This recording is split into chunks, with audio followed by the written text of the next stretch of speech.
আসসালামু আলাইকুম আ রহমতুল্লাহি ওবরাকাতুহু।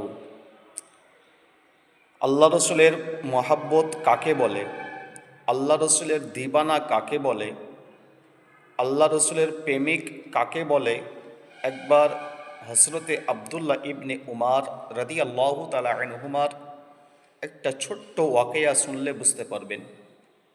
আবদুল্লাহ ইবনে উমার রাদি আল্লাহ তালা আনহুমা, তিনি উমারে ফারুকের সন্তান আবদুল্লাহ রাদি আল্লাহ তালা আনহু। তিনার পা একদিন ফুলে গিয়েছিল। তো এমতো অবস্থায় আল্লাহ রসুলের সাহাবী আবদুল্লাহ রাদিয়াল্লাহু তাআলা আনহুকে জিজ্ঞাসা করা হলো, আপনি সবচাইতে কি বেশি পছন্দ করেন? তো আল্লাহ রসুলের সাহাবী আবদুল্লাহ ইবনে উমার রাদিয়াল্লাহু তাআলা আনহুমা, তিনি বলেছিলেন, আমি সবচাইতে বেশি আল্লাহ রসুলকে পছন্দ করি। তো তিনাকে বলা হলো, আপনি একবার আল্লাহ রসুলকে ডাক দিন, দেখবেন আপনার পা ভালো হয়ে গিয়েছে। তো আবদুল্লাহ ইবনে উমার রাদিয়াল্লাহু তাআলা আনহুমা, তিনি এমন জোরে, এত জোরে আল্লাহ রসুলকে ডাক দিলেন, ইয়া রাসূলুল্লাহ সাল্লাল্লাহু তাআলা আলাইহি ওয়াসাল্লাম।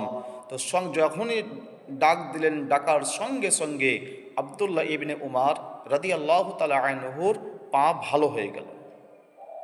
ব্রাদার, আশিকে রসুল কাকে বলে? ইনাদেরকে দেখে শেখা উচিত। নবী পাক সাল্লাল্লাহু আলাইহি সাল্লামের দিবানা কাকে বলে? ইনাদেরকে দেখে শেখা উচিত।